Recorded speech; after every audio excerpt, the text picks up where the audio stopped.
Magandang araw mga kabonsai. Welcome po muli sa channel ko, Kiwan Bonsai Journey. Ngayon sa video ito, i-share ko lang sa inyo ang isa kong red baliti. Malaki ang red baliti na ito.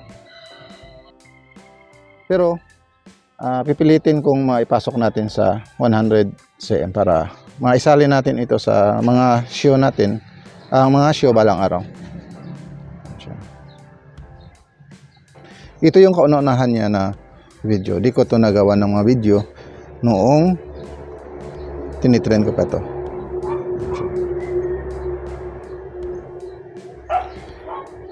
Tingnan natin dito sa may gilid niya.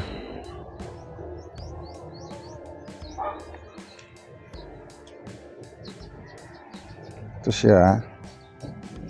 Ito yung kanan ng ating puno. Yung mga ugat nito ay naunti-unti ko na ring na-train. Ito yung likod niya. Dito. Silipin natin dito sa bandang ilalim. Dito. May ugat dyan na malaki. Putulin ko. Para katulad doon, yung ugat na katabi niya, pinutol ko yan at saka tumubo yung mga maliliit na ugat. So maganda na siyang tingnan kapag lumaki ang mga yan. Dito na lang ang problema ko. Doon sa harap, okay na yung mga ugat doon na kailangan na natin develop. Ito nating putulin yung malaking ugat na yan para lumiit yung kanyang mga ugat. Ito yung kanyang mga sanga. Medyo matagal na rin ang maliting ito. Nasa 4 to 5 years na siguro ito. Nakalimutan ko na kasi kung anong taon ko to inumpisan. Kasi nung tinanim ko ito, mula lang ito sa cutting, maliit na cutting. Ballpen size rin na cutting. Kaya lang ang baliti ay sobrang bilis talaga lumaki. Kaya ito na siya, 5 years siguro. Ganito na siya kalaki. Lagyan ko ng litro ng coke siguro para makita nyo kung gaano ito kalaki. Mamaya lagyan ko. I-share ko lang kung paano ko ito na-train. Gaya ng sinabi ko, mula to sa cutting. Tinanim ko. May pot ito dati, lang binasag ko. Pero sa ilalim nito may pot pa yan.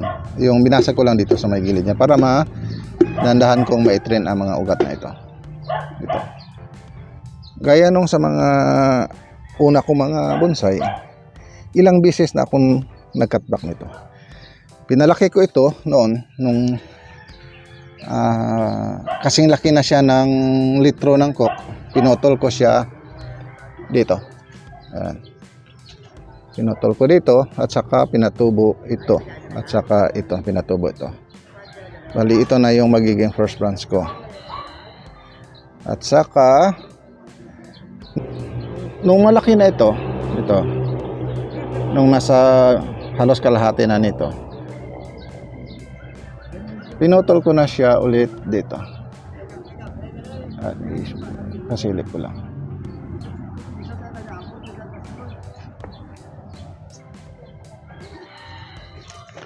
Yan yung pinagputulan ko. Kaya lang nag-heal na. Ito, may sanga ito dati, tinanggal ko. Pero ito, yung pinagputulan ko. Kaya lang ngayon nag-heal na din na makita. Nung pinutol ko yan, pinatubo ko ito. Pinatubo ko ito. Nung malaki na siya, pinutol ko na ulit.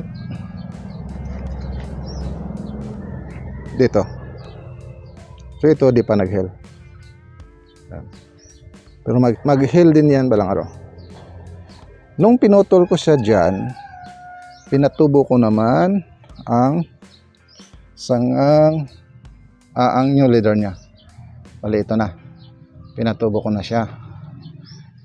Ngayong malaki na siya, pinutol ko na ulit dito. Bali, sa trunk pa lang pang ilang cutback ako. Nabilang natin. Ito, cutback isa. Dalawa, yung dito sa likod, Dito, pang tatlong cutback ko. At saka ito, pang apat. Yan. Mag-cutback pa ako ulit dito sa pinaka new leader na. Di pa sana ako mag-cutback, kaya lang nabali ito. Ito. Nabali ito, kaya kinatback ko na. Pero ngayon, palakihin ko muna ito. Palakihin ko muna ito na hanggang kalahati dito. Bago ako mag-cutback ulit dito. At saka, mag-start na ako mag-develop ng ating apex. So dito naman sa first branch niya, nung pinutol ko siya dito, pinatubo ko ang dalawang ito, itong nagiging new leader natin at saka itong first branch niya. Kaya lang, tingnan nyo, dahil napabayaan ko, sobrang lumaki siya. Pero okay lang yan. Nung malaki na ito, pinutol ko siya dito. Yan. Pinutol ko siya dito at saka pinatubo. Yan, ito. At saka ito, tumubo lang ito. Kaya lang ngayon, mukhang gagamitin ko. Or rather, tanggalin natin kasi tingnan nyo. Magkalapit sila. Yan. Tanggalin ko ito siguro. Ito, tanggalin ko ito. Nung tumubo ang dalawang sanga ito, yan, pinalaki ko. Ito, pinalaki ko rin. Nung malaki na ito, pinutol ko siya dito. Yan siya. At saka yung sa bandang likod, pinutol ko rin. Yan. So ngayon, ang sanga natin ay nasa ilang generation na. Bali, ito yung primary natin. Ito yung secondary natin. Ito yung tertiary natin. Yan, tertiary. Ito, tertiary rin ito. Tertiary rin ito. At saka ito na yung 4th generation branches natin. 4th at saka ito na yung 5th generation branches natin. Dito, mapapansin nyo na di ko pa to pinutol. Kasi palakihin ko pa bandang dito. Kapag malaki na ito, putulin ko na ito. Di ko to gamitin, ginawa ko lang yung antenna. Ang gamitin ko lang ay ito. Yan. Dito sa second branch niya, nakapag-cutback na rin ako dito. Nung pinatubo ko ito, nung malaki na siya, nag-cutback ako dito. Yan. Yan yung pinagputulan niya. Ikutan natin. Ito yung pinagputulan niya dati. Yan. Diyan, nagputol ako. Diyan. At saka, pinatubo ang dalawang sangang ito. Yan, ikutan natin. Ito. Pinatubo ko ito. Ito, saka ito. Ngayon, nung malaki na ito, nag-cutback ulit ako dito. At saka, pinatubo ito. Dito, di ako nakapag-cutback. Tingnan nyo. Parang wala siyang magandang tapering. Dito na ako nag-cutback. Kaya dito ako nag-cutback kasi need ko pa magpatubo ng sanga dito. Ito yung sanga na ito. So kapag lumaki ito, lalaki bandang dito. So yung tapering niya mag-improve na. At saka ito rin, ito. Yan. Hindi ko yan pinutol kahit di natin kailangan kasi gawin ko yung sacrificial branch natin para mula dito papuntang dito lumaki pa siya at saka dito liliit na. So sa tulong nito at saka sa tulong nito lalaki ito dito. Yan. Kaya ginawan ko yan ng antenna. Ang mga yan, iwan ko yan kapag lumaki na.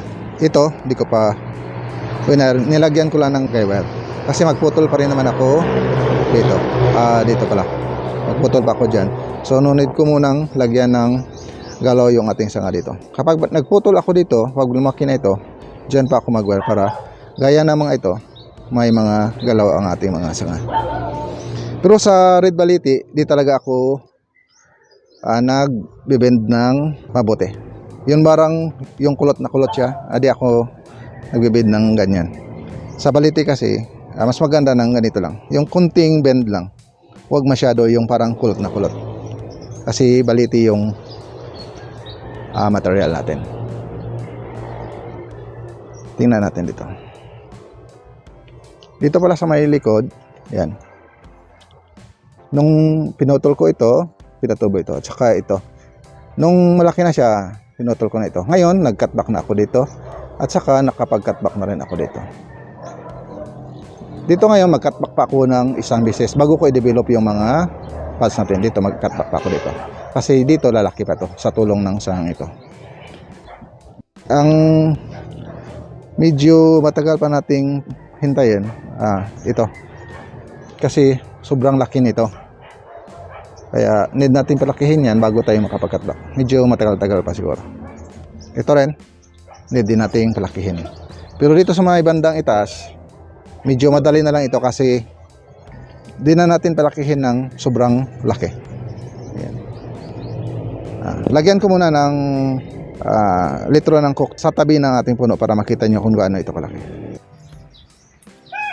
Ayan, nalagyan ko na ng bote ng soft drinks. So, makikita nyo na kung gaano siya kalaki. Kahit malaki to, ayan na sinabi ko, pipilitin ko maipasok ko ito sa 100 cm para isalin natin sa mga competition or mga show. Sukatin muna natin kung nasa ilang cm na ito ngayon. Nasa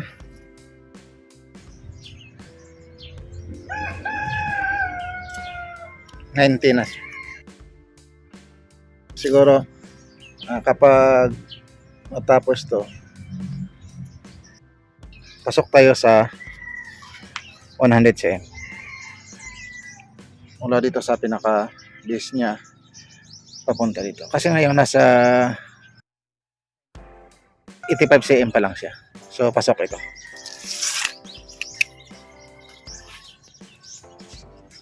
Pilitin natin ipasok sa 100 cm. So hanggang dito na lang ang video natin ito. Bigyan ko lang kayo ng update nito kapag mag-cutback ako ulit. Or kapag may ginawa ako dito, gawan ko ng update para masubaybayan talaga ang journey nito. Mula sa itsura niya ngayon hanggang sa matapos ito. Mabuti sana kung gawan ko ito ng video nung maliit pa ito para maipakita ko sa inyo. Kaya lang, hindi ko nagawan. So hanggang dito na lang ang video natin ito. Kung nagustuhan nyo ang video, paki-like, share na rin sa mga kaibigan nyo na gusto rin matutong mag-bonsai para magkaroon din sila ng idea kung paano ito gawin. At sa mga di pa pala nakasubscribe sa akin, paki-subscribe na rin at pindutin ang bell notification button para manonotify kayo sa mga susunod kong gawing video. Maraming salamat sa panonood.